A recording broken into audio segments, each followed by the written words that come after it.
Direi di dar subito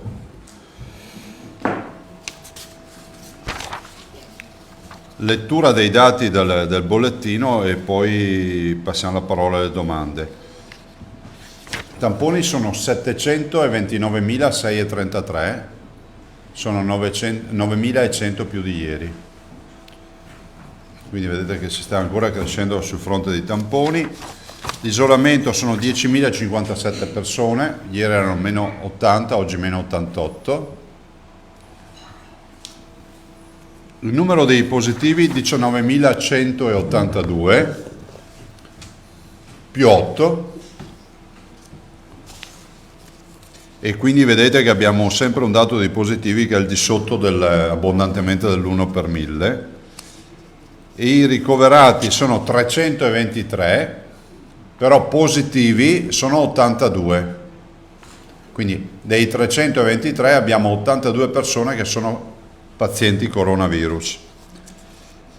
Le terapie intensive fanno un bel balzo indietro, siamo 16 persone in terapia intensiva, però solo 2 coronavirus, quindi le 2 in terapia intensiva più gli altri ricoverati 82, siamo 84, anzi sono 82 in totale, anzi 84, scusate, coronavirus in tutto il Veneto ricoverati in ospedale.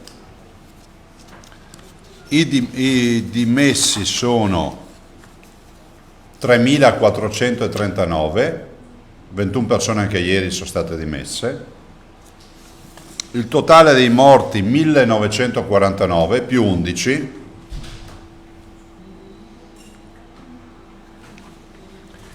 Dei quali in ospedale 1.398, sono esattamente più 9, cioè degli 11 morti ieri 9 sono persone che hanno perso la vita direttamente in ospedale. I nati sono 100, ora è un bel numero, eccoli qua.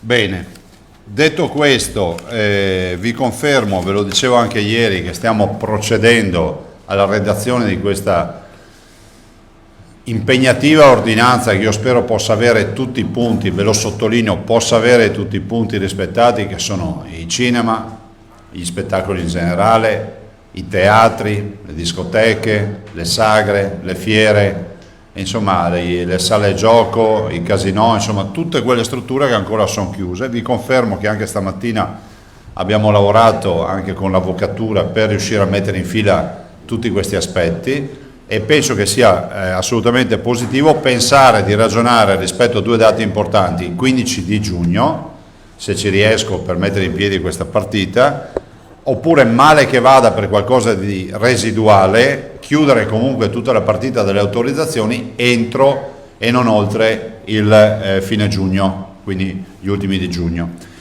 Questo è quello che vogliamo fare. Per quanto riguarda le attività che stiamo facendo, sono attività ovviamente in linea con i DPCM e le linee guida nazionali. Vi ricordo anche che la mascherina, siccome ci arrivano tante richieste, non è che l'uso della mascherina cesserà di esserci da metà giugno o da fine giugno. Vorrei spiegare che il tema del dispositivo, soprattutto il distanziamento sociale, l'igienizzazione delle mani e la mascherina ci accompagnerà ancora per dei mesi. Quindi vorrà dire che, come accadrà a livello nazionale, la mascherina sarà obbligatoria all'interno dei locali chiusi e obbligatoria all'aperto solo nella condizione in cui ci sia assembramento. Lo ripeto, la nausea, che so, la coda fuori dal supermercato, fuori da un negozio, piuttosto che ogni forma di assembramento. Questa mattina io ho fatto una diretta con i ragazzi della scuola enologica di Conegliano e giustamente c'era un gruppetto di ragazzi, avevano, pur essendo all'aperto, perché hanno fatto la diretta dal cortile della scuola, pur essendo all'aperto avevano la mascherina perché erano una decina e erano ovviamente non a distanza di sicurezza che è quella di 1 metro. Per quanto riguarda il virus, voi vedete che abbiamo delle giornate che ci confermano addirittura una virulenza e quindi una capacità di contagio, o meglio, esattamente un numero di contagiati, perché poi si contestano i termini e danno anche ragione, un numero di contagiati al di sotto dello 0,3 per 1000, questo è un dato che potete scrivere, e il che ci dà una dimensione del fatto che facciamo tanti tamponi, quindi abbiamo tamponi e campioni rappresentativi. Dall'altro sicuramente è diminuita la virulenza del virus. Ieri avete sentito anche il professor Navalesi, che ringrazio per la partecipazione di ieri, e poi vi annunceremo domani anche un ospite per lunedì che porterà una importante novità, e devo dire che ne è venuto fuori anche dal fatto che ad esempio le terapie intensive in Veneto hanno solo 2 pazienti coronavirus. E ovviamente avete visto che siamo impegnati su molte fronti, su molte attività. Rispetto alla conferenza delle regioni, noi avremo una conferenza importante martedì alle 13, quindi io verrò in conferenza alle 12:30, poi alle 13 avremo la conferenza delle regioni, anche lì parleremo ancora di riaperture e delle attività relative al coronavirus. C'è una partita importante dal punto di vista finanziario da affrontare con serenità assieme al governo, che è quella dei finanziamenti per le sanità ovviamente regionali. Noi abbiamo oggi spese che superano i 200 milioni di euro in totale, più 35 milioni all'anno di spesa che ormai si stabilizzerà per le nuove assunzioni che sono state fatte, e quindi nonostante, e ringrazio tutti i donatori che ormai hanno donato quasi 58 milioni di euro, noi abbiamo più di 200 milioni comunque di buco, di spese che dobbiamo ripianare. Basta, nel senso che ieri è stata inviata una lettera, avete visto, da parte del Presidente Bonaccini e del Vicepresidente Totti rispetto alle elezioni, cioè confermando la posizione da parte delle regioni rispetto a una convocazione che sia la più repentina possibile, e se fosse a settembre, decisamente nella prima metà di settembre, prima dell'apertura delle scuole. Ma di questo ve ne parlo, se siete interessati, come per l'Università di Treviso, dalle domande. Prego. Prima domanda. Regione è stato per prima con Flores. Invertiamo. Ivana. Ok. E poi immagino Filippo. Ma intanto grazie di essere qui, perché lo diciamo ai cittadini che qui abbiamo dei combattenti e reduci ormai telegiornalisti, sempre presenti, bravi. È un appello a comprare i giornali, per chi ancora magari avesse qualche dubbio, comprare i giornali, guardare le TV e guardare i servizi, che è un modo anche questo per aiutare ovviamente le televisioni, la carta stampata, insomma tutti coloro come voi che lavorano per l'informazione.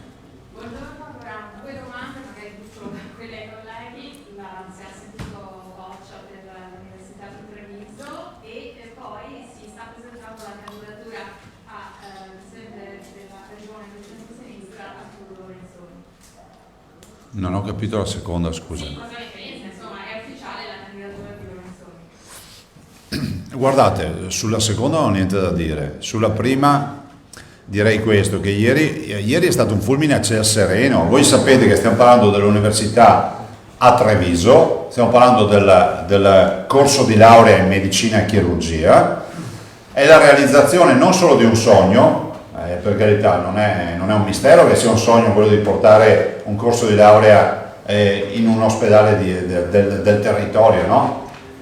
Ma è anche la conclusione di un percorso. È bene ricordarla a quei distratti che pensano che questa sia un pallino di un folle presidente di regione che vuole portare a casa sua l'università. Vorrei ricordare, e non ho di certo io, come si può dire, tutti questi meriti, che Treviso ha già in essere da anni 8 cliniche universitarie, 8 clinicizzazioni, cioè vuol dire che ha 8 reparti che sono clinicizzati, cioè significa che sono universitari, fra virgolette, mi si passi la spiegazione veloce.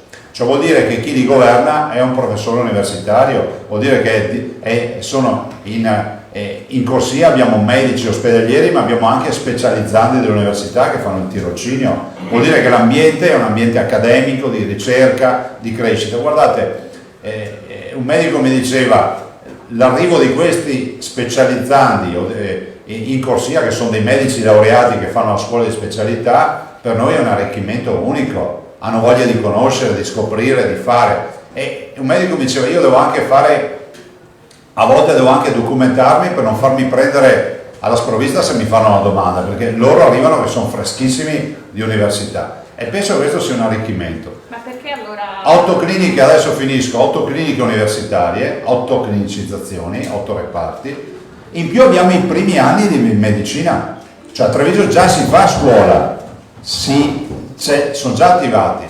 Quindi la conclusione qual è? Portare i 5 anni totali, d'accordo con l'università che è a fianco a noi, quindi ringrazio il magnifico rettore, il professor Rizzuto, e il presidente della scuola di medicina, il professor Merigliano, che sono stati assolutamente al nostro fianco. Io ieri ho chiamato Boccia e devo dire che il ministro Boccia si è dimostrato disponibile. Onestamente ho l'impressione che questa sia un'impugnativa che sia un po' scappata di mano, che sia più impugnativa di qualche posso dire, azzeccagarbugli degli uffici che della politica. Guardate, non voglio giustificare il governo perché ha tutte le responsabilità, visto considerato che ha dato l'impugnativa. C'è una finestra per dimostrare che siamo persone per bene. Bene, c'è. L'impugnativa si può presentare fisicamente come giorno ultimo il 16 giugno. Quindi il governo ha avuto il mandato del Consiglio dei Ministri, cioè il Consiglio dei Ministri ha dato mandato di presentare l'impugnativa, ma ancora dei giorni prima di depositarla. Ho parlato anche con il Ministro Speranza ieri, ne ho parlato anche con il Presidente Bonaccini come Presidente della conferenza, perché a parte, come si può dire, dell'incomprensibile. Ma è ridicola un'impugnativa del genere, è ridicolo impugnare un provvedimento del genere dicendo che l'unica colpa che abbiamo, due colpe, che i 6 milioni di euro per attivare questo corso vengono pescati nei 9 miliardi e 600 milioni del budget sanitario della Regione Veneto. Cioè qualcuno teorizza, qualche azzeccagarbugli aiutato da qualcun altro, teorizza che i 6 milioni pescati dal fondo sanitario regionale, 6 milioni su 9 miliardi e 6, siano una sorta di sopruso. Cioè non è che andiamo a rubare. A me risulta che dopo il Covid abbiamo capito tutti che ci servono medici, ci serve formazione, bisogna investire. Allora, da un lato il governo sta pensando di mettere 2-3 miliardi di euro per la sanità, dall'altro c'è un'impugnativa per 6 milioni di euro pescati dal fondo sanitario regionale che è di 9 miliardi e 6. L'altro aspetto è quello della programmazione, ma quello è superato. Sono i presupposti per far bella figura a livello regionale e a livello nazionale. Il mio invito al governo è di prendere in mano queste carte, chiuderle velocemente, perché gli esiti che ci sono da una partita come questa sono inimmaginabili a livello di casino. Cioè l'imbarazzo totale che abbiamo noi, ce l'ha l'università, ma l'università parlerà per l'università, non è affar mio, ma ce l'abbiamo noi. E ce l'hanno tutti i cittadini che questa mattina ci hanno inondato di messaggi come sarà accaduto a voi. Dico, ma cosa sta succedendo?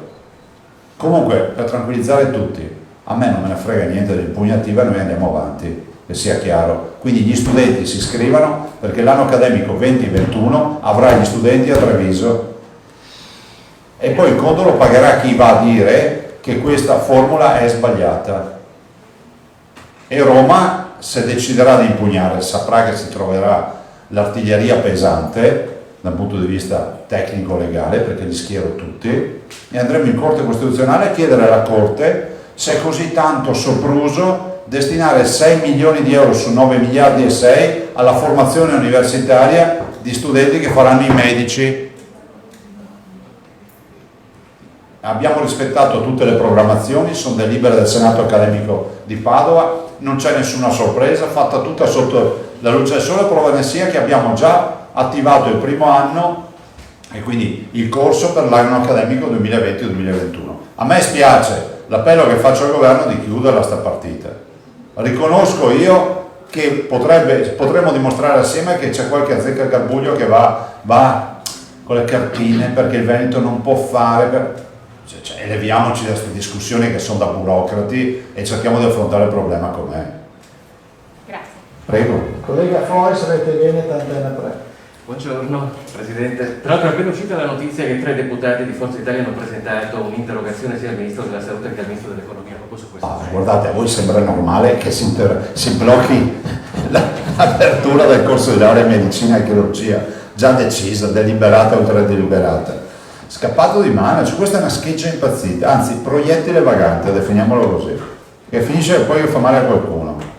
Senta Presidente, in una regione che sta ripartendo, una questione che so che le sta a cuore come a noi che correttamente abbiamo seguito molto da vicino riguarda i cantieri della superstrada pedemontana veneta. C'è un tratto da Malo a Breganze che praticamente sarebbe pronto ad entrare in funzione, molti cittadini ci segnalano questo fatto e si chiedono come mai non sia stato ancora aperto.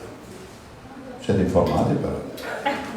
Ma guardate, noi siamo pronti, abbiamo fatto di procedure, vi devo anche dire che abbiamo avuto il lockdown e sono stato io a dire è inutile che con il mondo fermo andiamo a aprire un'infrastruttura. Sono una decina di chilometri, in totale se partiamo da Malo, andiamo verso la 31, la Valdastico e poi finiamo a Breganze, noi abbiamo già aperto il tratto fino a Breganze, avremo 20 chilometri dei 96 già aperti. Una decina di giorni, 2 settimane si apre. Questo ve lo posso annunciare, stiamo parlando della più grande infrastruttura oggi in cantiere in Italia, sono quasi 95 km di strade, stiamo parlando del più grande cantiere dal punto di vista finanziario, 2 miliardi 258 milioni di euro, stiamo parlando di almeno 1600 lavoratori, stiamo parlando di quello che rappresenta un unicum, no? Sono 36 comuni attraversati e 14 caselli. Quindi servirà moltissimo al territorio. Noi abbiamo un fine lavori programmato per contratto a dicembre 2020, non ho sbagliato anno, dicembre 2020. Considerate che tutte le grandi opere sono state fatte, le opere che portano via tempo sono i ponti, fra l'altro qui noi ne abbiamo 2, uno sul Timonchio e uno sul Leogretta, avremo anche due infrastrutture. Dico che... Ma chi è che parla? Provate a sentire per favore. La riunione una voce alta, no? Sì, il tratto va da Malo alla Valdastico. Dalla Valdastico a Breganze è il tratto che abbiamo già aperto. Quindi fondamentalmente andando sulla Valdastico, a un certo punto puoi andare a destra su Breganze o a sinistra arrivi a Malo. Il tratto totale Malo-Breganze, con l'apertura che abbiamo già fatto di 7 km o 8 e più questa va a 19 km, 19 su 94 km e mezzo sarebbero per l'esattezza. Ma siamo già pronti anche con altri tratti, perché le grandi opere le abbiamo già fatte, i grandi viadotti, i ponti eccetera. Oggi c'è il tema dei rilevati, dell'asfaltatura, quindi si procederà sempre più speditamente. Se non ci riusciamo per fine 2020 è semplicemente perché il lockdown ha pesato anche sui cantieri, questo è logico, non vorrei che poi qualcuno il 31 dicembre viene qua e dice Mazzai aveva detto, sì, ci sono 3 mesi, 4 nel quale c'è stato un po' stop and go, avanti e ferma, poi c'è stato anche un fermo importante, però insomma il programma si sta rispettando. Considerate che questa è un'infrastruttura che andrà a servire dei territori che sono strategici per l'economia, per le relazioni del Veneto. Pensate tutta la pedemontana nostra veneta, qui si va da Villorba per 94 km, si arriva a Montecchio, quindi si esce a Montecchio sulla 4, per capirci, per stare qui non fare discorsi strani, chi va verso Milano, Montecchio è esattamente dopo le 2 gallerie che si incrociano, c'è Venezia e Milano, facciamo Vicenza e andiamo verso Vicenza, quindi Vicenza, Padova, le gallerie Vicenza e dopo abbiamo Verona. Quelle 2 gallerie, fatte le 2 gallerie andando verso Verona, sulla destra lo vedete già, il cantiere si va a innestare, quindi capite che è una roba unica, cioè vuol dire che il nostro tempo di percorrenza, un Bassano Montecchio, me rovino, cioè potrà essere di un quarto d'ora, 20 minuti a farla grande, cioè oggi uno dice cosa ha detto Zaia, o un Treviso Bassano 20 minuti, oggi ci vuole un'ora e 10, un'ora e un quarto, un'ora e mezza, un Montebelluna Bassano ce lo danno a 10 minuti e cambia il mondo.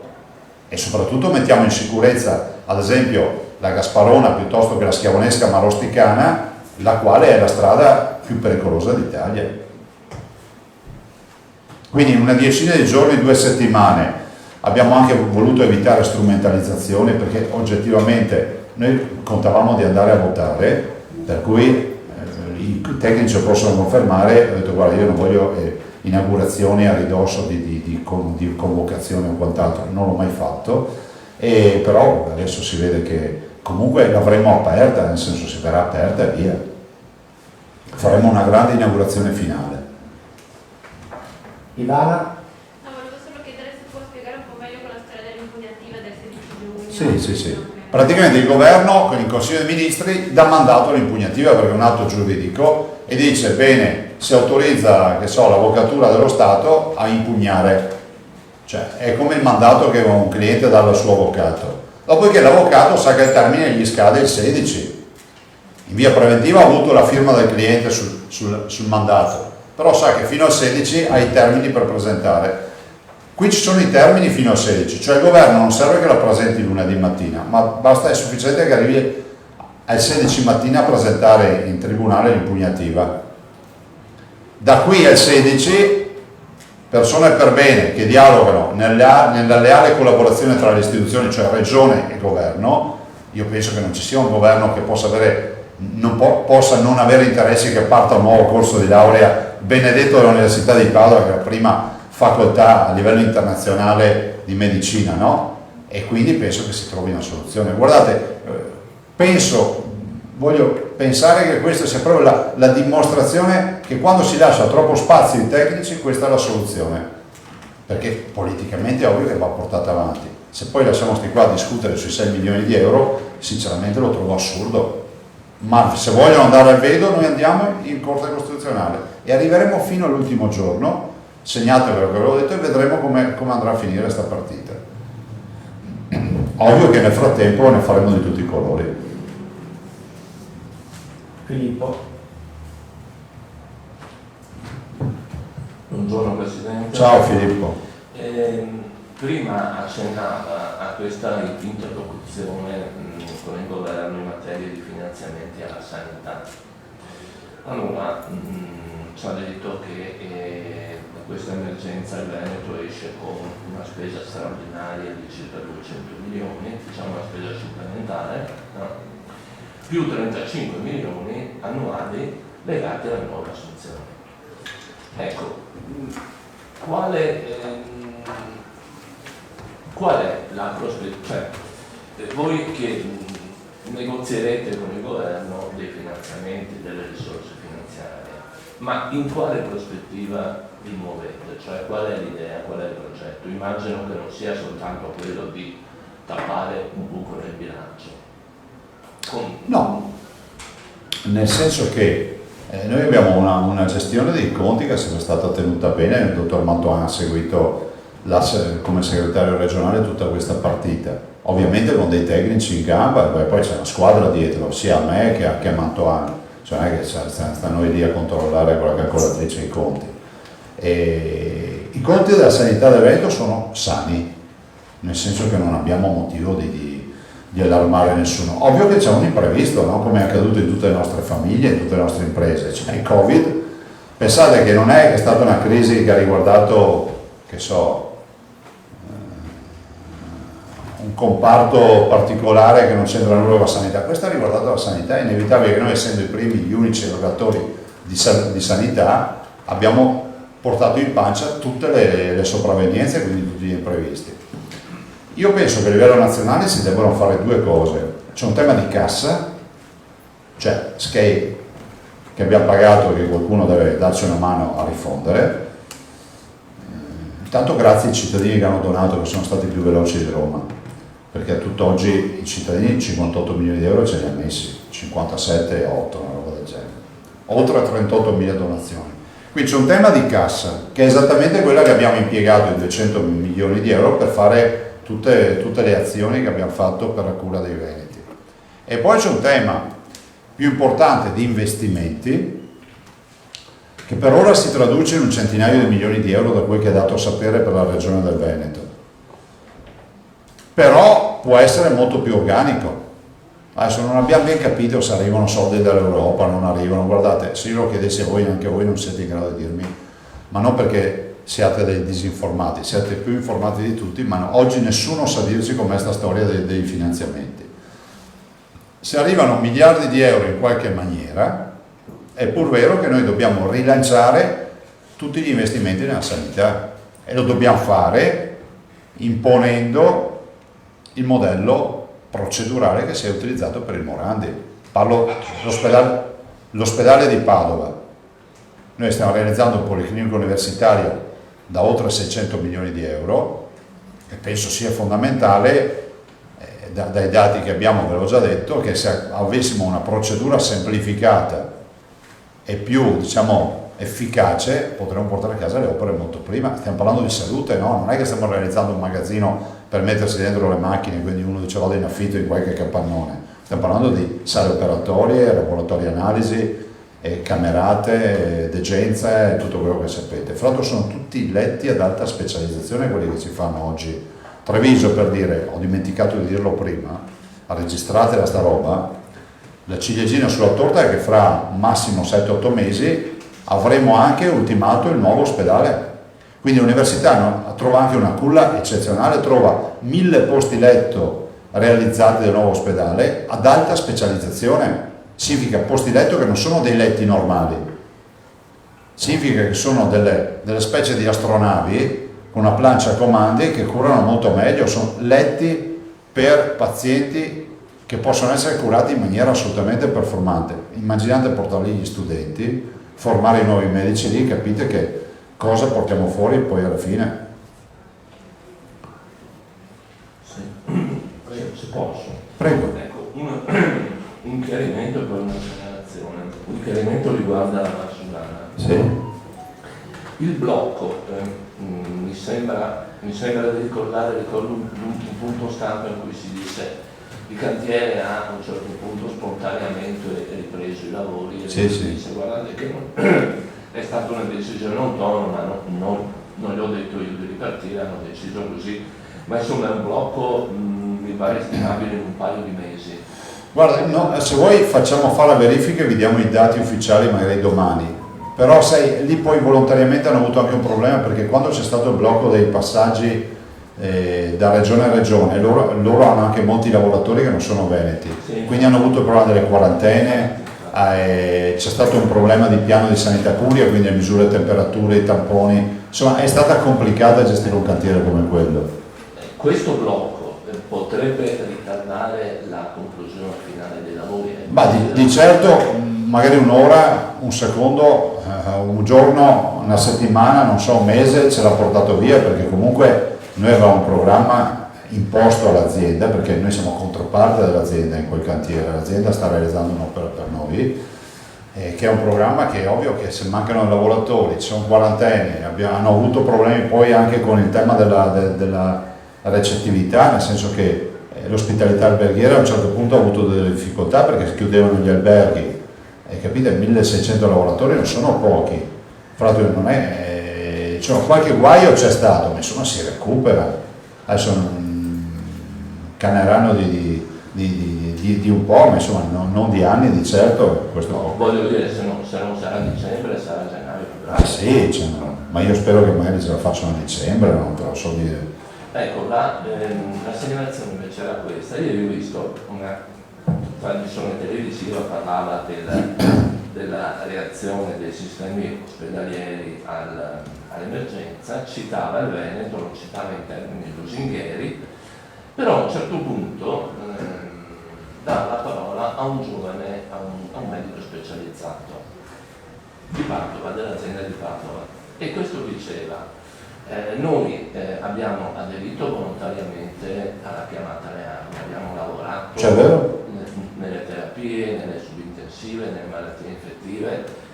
Dice tenete conto che noi ad esempio non possiamo come specializzanti anche al quarto anno, anche al quinto anno, non possiamo accedere alla mensa ospedaliera. La formazione è stata sospesa ma dovevamo continuare a pagare le tasse universitarie. durante il periodo dell'emergenza ci portavamo a casa i camici, le protezioni individuali, i materiali per lavarceli da soli, per igienizzarli da soli, insomma, ha detto siamo rimasti male perché quando c'è stato un premio al personale della sanità anche il Veneto si è dimenticato di noi.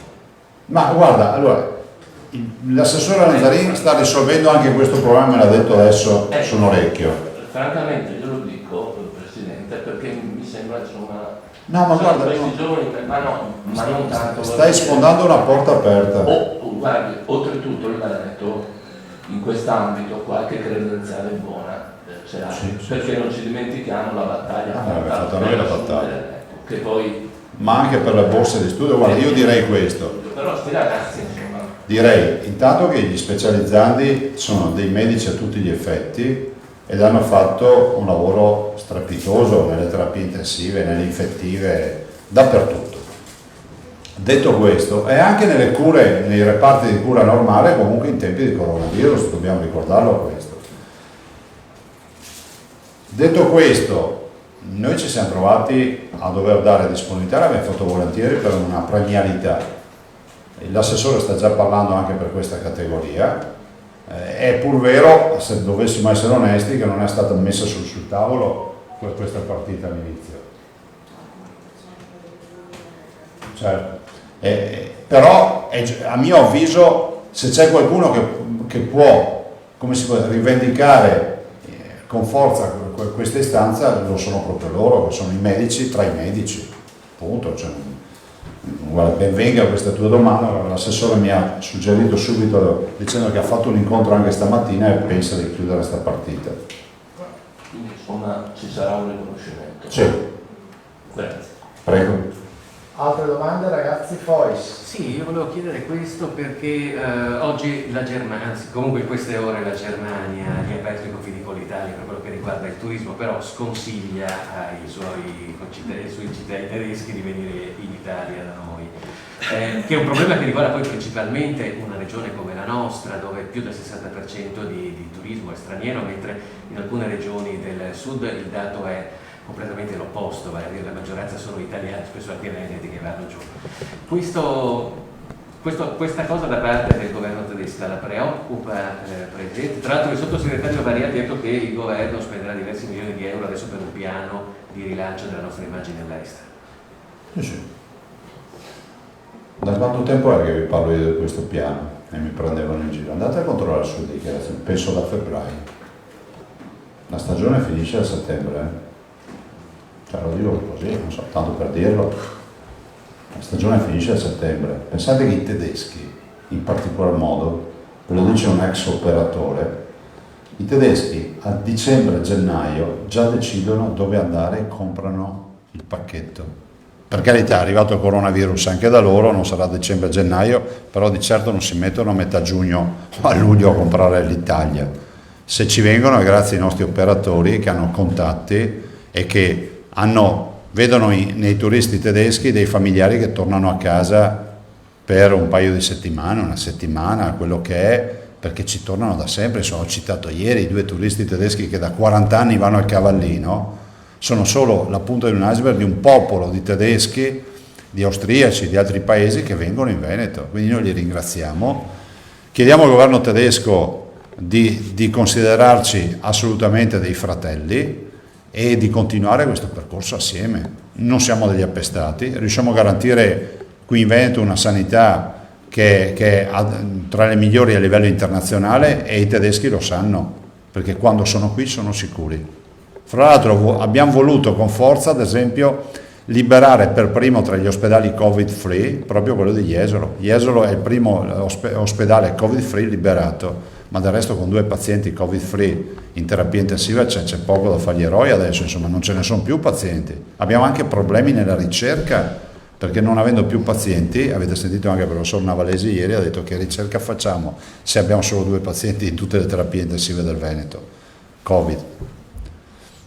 Tra l'altro è arrivata proprio adesso la notizia che da 2000 erano qua circa 5 milioni di euro per l'operazione spiagge sicure, per di sicurezza, le spiagge. 5 milioni di euro da parte di chi? Del governo? Sì. Per far cosa? 8 milioni Cioè? Cosa? No, per cui Sarà per le forze di polizia, queste cose qui, sì. Adesso più che spiagge sicure, adesso abbiamo bisogno di spiagge piene, che è un'altra roba. Io farei l'operazione spiagge piene, in sicurezza.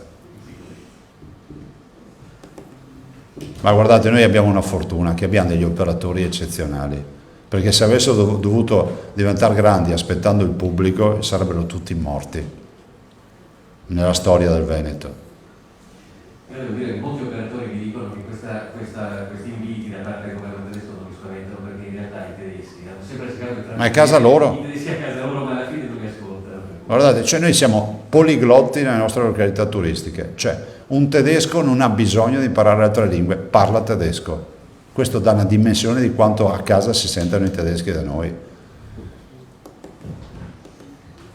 Bene. Altro ragazzi? Ci sono altre domande? Prego. Prigioni. Dato le elezioni, Sant'Antonio come dice è un Brava. periodo in cui si potrebbe ancora sperare a fine luglio oppure a settembre ormai Ma la è tira- tempo di migrare.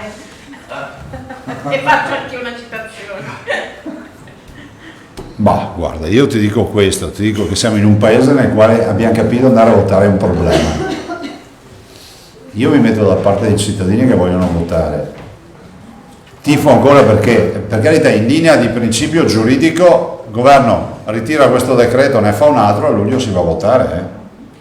Stamattina ho incontrato il mondo dello spettacolo, ho incontrato le discoteche, non ve l'ho neanche detto tutti gli incontri che ho fatto stamattina, le discoteche, il mondo dei service, coloro che hanno tutti i palchi per i concerti, per la donata degli alpini, per le manifestazioni, sono in estrema difficoltà, sono i primi ad aver chiuso e sono gli ultimi che forse rivedranno l'apertura. Dico forse perché tanti non sanno neanche se apriranno più. Allora, voi capite che davanti a tutto questo pensare che si apre tutto e non si va a votare, qualcuno lo andrà a spiegare ai cittadini. Immagino che i cittadini poi si vendicheranno. Io immagino già che se si andrà a settembre si troveranno tutte le schede incise con la matita compilativa, no? Spaccheranno anche la mina della matita copiativa, scusate. Perché? Perché la gente si è incazzata, cioè è inevitabile, non ci mandano a votare. Dopodiché, come presidenti di regione, abbiamo ancora una volta dimostrato di essere persone per bene, trasversalmente, non c'è politica. Abbiamo detto volete farle più in là, boh, ne prendiamo atto, io non sono d'accordo, ne prendiamo atto, ma fatele prima dell'apertura delle scuole. Cioè questi pensano di aprire le scuole, poi chiuderle, tenerle chiuse una settimana perché fai cosa, disinfesta, fa, briga, sanifica tutto e poi riprendiamo un'altra volta. Io veramente spero che si faccia quantomeno prima delle scuole. Questa ipotetica finestra della quale si sente parlare va dal 6 settembre in poi, quindi il 6 si può andare a votare a casa mia. Adesso vedo che parlano del 20, del 27, di ottobre, del 1 maggio, non so quando andranno a votare, però guardate, parlo contro i miei interessi, io sono tecnicamente scaduto. Vi è chiaro, no? La nostra legislatura è scaduta una settimana fa forse. 31 maggio, quindi quanti giorni sono passati? Una settimana? 6 giorni. Quindi in teoria, cioè, tutti coloro che sono nella mia condizione, cioè tutti quelli che sono scaduti, sindaci, presidenti di regione sono 6, si ritrovano mesi prorogati, non ho capito in virtù di cosa. Neanche in guerra si sono fatte queste robe, però in questo momento storico in Italia si può fare di tutto. Filippo? Sì, Presidente, domanda un po' tardiva, ma ho buttato adesso l'occhio sul retro, che lei aveva detto, Prego. Vederlo nero su bianco colpisce. Ma in sostanza, ieri il professor Navarrete ci ha detto anche per me il virus è clinicamente mortale. Sì, l'ho detto all'inizio della sua esposizione. All'inizio. E francamente guardando questi dati ci verrebbe da condividere. Cioè siamo, come dire, siamo entrati nella fase a tutti gli effetti post-Covid. Noi siamo nella fase della convivenza, no? Oggi abbiamo 8 contagiati, quindi vuol dire che da qualche parte c'è il virus, ma non è più così virulento come quando vi ricordavate che facevamo 100 contagiati al giorno, c'era una strage di contagi, tiravamo su tamponi positivi a go-go. Oggi la virulenza è più bassa, si vede che ha difficoltà. Se prima era un centrometista per saltare da un corpo all'altro, da una persona all'altra, adesso è zoppicante, non ce la fa, è spompato. Allora, ho solo detto una volta artificiale, ma era Coppa al Mondo. Però insomma qualche articolo in giro lo vedo di conforto, semplicemente per avere, non mi avventuro su ste robe. Anche sullo spompato ci sarebbe molto da dire. Guardate, la verità è che lo diceva il professor Navalesi, lo ha detto la professoressa Tacconelli, lo ha detto il professor Crisanti, lo hanno detto un po' tutti, di questo virus si sa di meno di quello che si dovrebbe sapere, punto. Possiamo partire da questo presupposto. Ma voi ieri avete sentito un clinico vero che vi ha detto: guardate, abbiamo iniziato e abbiamo scoperto giorno dopo giorno quello che potevamo fare e migliorare. Siamo passati dal paziente che ha la polmonite alle coagulazioni. Ieri forse non è stato recepito del tutto il passaggio, non solo polmonari, in giro per il corpo, quindi encefaliti come esiti, miocarditi, insufficienze renali, cioè le coagulazioni sono dei tappi alla circolazione e quindi va in tilt il sistema, no? Come se voi aveste la gomma dell'acqua per innaffiare l'orto, a un certo punto uno ci fa un nodo in mezzo è ovvio che se c'è pressione spacca qualcosa, ed è esattamente quello che il virus ha fatto. 30% di casi guariti hanno esiti non positivi dalle cure. Nonostante questo, lei ritiene, lo diceva all'inizio, che le mascherine, sì, cioè le distanze ci accompagneranno per mesi? Beh, guardate, io immagino che accadrà che noi avremo la mascherina come accessorio. Ce la indosseremo quando magari dobbiamo fare un colloquio in una stanza con delle persone, quando dovremo entrare in un negozio, diciamo sarà indossa e togli la mascherina. Dovremo pian piano avvicinarci all'autunno, ci confronteremo con la fase diciamo influenzale, che sarà una fase, in questa fase forse l'aspetto negativo, i clinici non ve l'hanno detto, lo dico io perché pensando a quello che ci toccherà, se mai ci toccherà, perché non ve lo so dire, noi che siamo dall'altra parte del tavolo, che siamo quelli della programmazione, diciamo, nel 2020 è arrivato tardi, ha preso la coda finale dell'influenza, giusto? No? È arrivato a febbraio. Se arriva nell'autunno 2020, arriva l'inizio dell'influenza. E quindi c'è il rischio di una sovrapposizione dei due corona paurosa, e quindi con magari pazienti coronavirus, pazienti con un'influenza forte, e quindi questo è lo scenario peggiore. Il scenario migliore è che non si ammala nessuno, è finita lì, e non è escluso, nessuno può dircelo questo. No, solamente una Poi puntualizzazione da se chiedere. non c'è nessun altro, chiudiamo? Ok. Sui decessi delle ultime 24 ore, Presidente, lei ha detto 11 morti. Sì, e 9 in ospedale. Perché adesso ci è arrivato il report dell'azienda Zero dove segna 0 dappertutto, anche per i decessi. Il report è questo. Lui fa quello sulle Noi 24 ore, tu adesso hai avuto quello delle 8. Ah, forse tu hai avuto quello della mattina. Sì. Ok, Noi allora facciamo dovrebbe essere già quello suo sulle 24. Io vi do le 24 ore così avete un quadro. Certo, delle- 8. ok. Vabbè, voi ascoltate il mio, ma non perché siamo più bravi, è sempre l'azienda Zero, solo che è una sintesi delle 24 ore. Sì, non era proprio la cosa di aver capito male nel momento in cui lo diceva. No, ma è utile a chiarirla sta roba. Altro ragazzi? Ci vediamo domani. Vi lascio a Lanzarin, prego, cedo il posto a Lanzarin che ha delle domande. Grazie, buongiorno.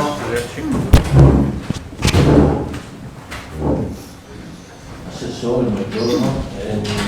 Qualcosina di più in questo discorso degli specializzanti? No, io stamattina ho incontrato l'ordine dei medici di tutte le province, mi avevano chiesto un incontro, abbiamo fatto un po' il punto della situazione, abbiamo avuto un incontro con tutti gli ordini dei medici a inizio, quando è partita, quindi le prime settimane, diciamo, quando ancora attorno a questo tavolo ci siamo in questa stanza incontrati con farmacisti, medici, insomma un po' tutte le categorie proprio per organizzare i primi i primi momenti, poi ci siamo tenuti in contatto, adesso abbiamo fatto un incontro per fare un po' il punto rispetto appunto alla fase sicuramente più difficile, la fase 1, la fase 2 e anche la fase 3. Loro volevano anche chiedere qualcosa rispetto a settembre, la ripresa delle scuole, insomma, dove sapete c'è ancora tanta confusione, quindi anche il discorso influenzale, quindi è uscita ieri mi sembra la circolare del Ministero che parla della raccomandazione, una forte raccomandazione, quindi anche noi partiremo con una campagna informativa importante di sensibilizzazione,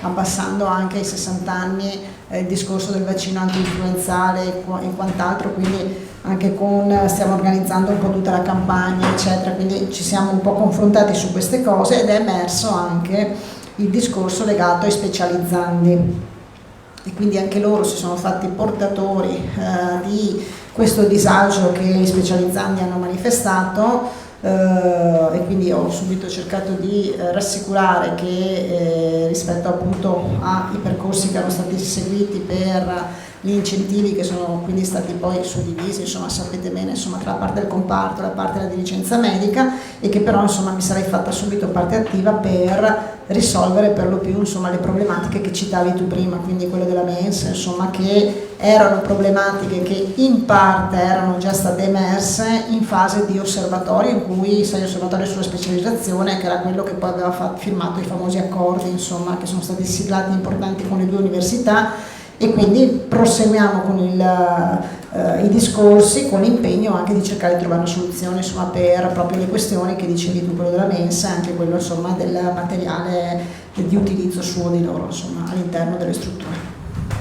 Sono previsti anche degli incentivi adesso rispetto al periodo Covid o no? No, su questo non abbiamo, su questo non ci siamo, non abbiamo ancora preso in mano questa situazione, ma non l'abbiamo presa in considerazione, insomma, oggi, insomma, vediamo strada facendo, ma oggi, insomma, non c'è un impegno, ecco, su questo. Neanche di premio, di cose?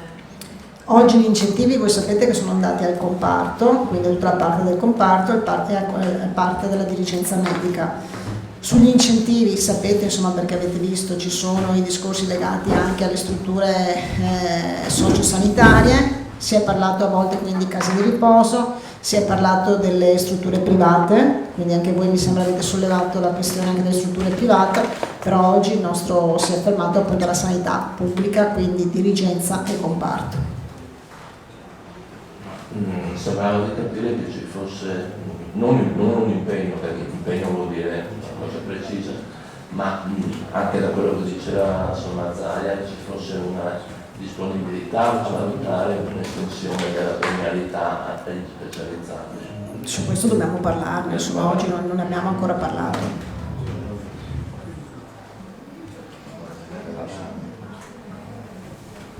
Io ho una domanda per sicurezza. L'assessore Bottacini è già qui, guarda, però se ti metti là in meglio ti vedono.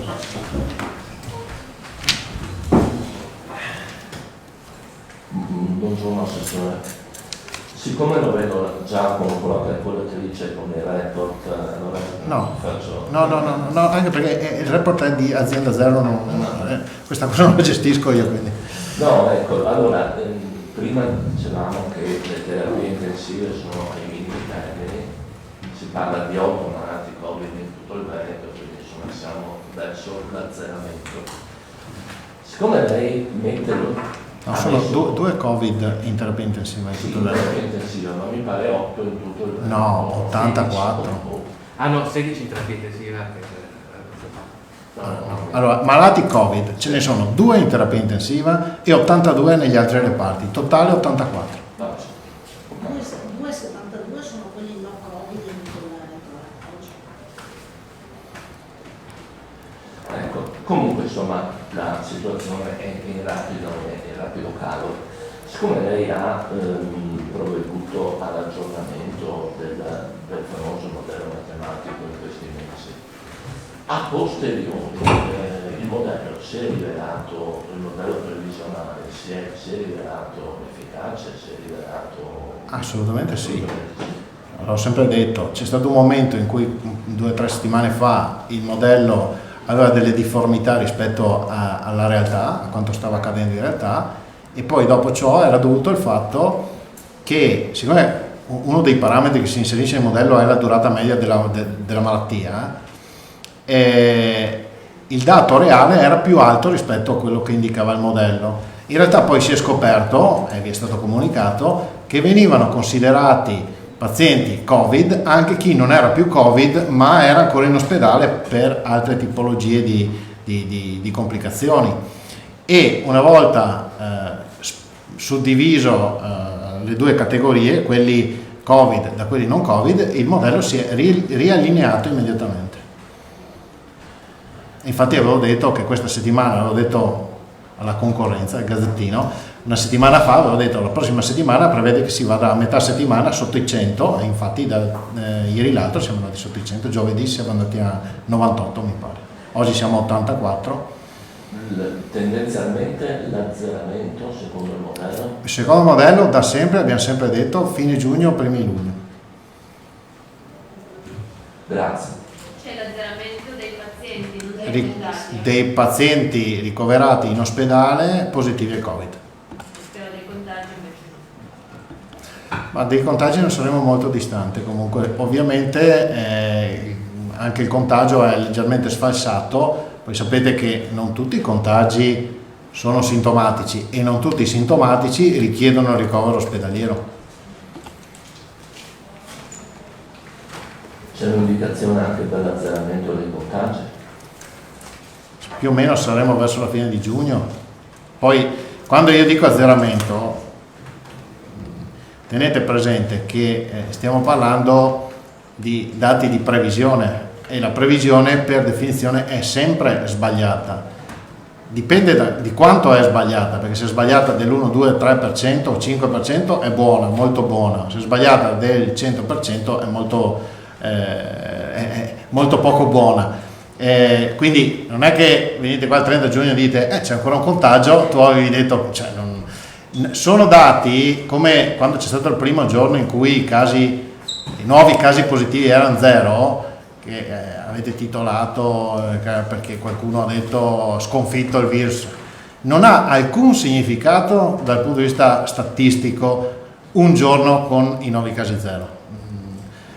È necessario che ci sia una continuità, tanto è vero che abbiamo sempre detto, ancora settimane fa, che i dati erano in calo e qualora fosse cambiato il trend, cioè non bastava che ci fosse per un giorno la crescita dei ricoveri, ma se per 7 giorni ci eravamo dati tutta una serie di regole, ci siamo dati, se per 7 giorni continuativi c'è un dato che inverte la tendenza, quindi col segno più, e questo dato supera una certa percentuale rispetto al dato originario, eccetera eccetera, c'erano i vari campanelli di allarme che avrebbero portato a misure di contenimento, quindi l'isolamento della struttura. Però ripeto, abbiamo il monitoraggio continuo e costante dei focolai, anche gli ultimi casi positivi non evidenziano particolari focolai, e quindi questo significa che magari è il figlio di qualcuno che lavora in ospedale che magari si è contagiato, non abbiamo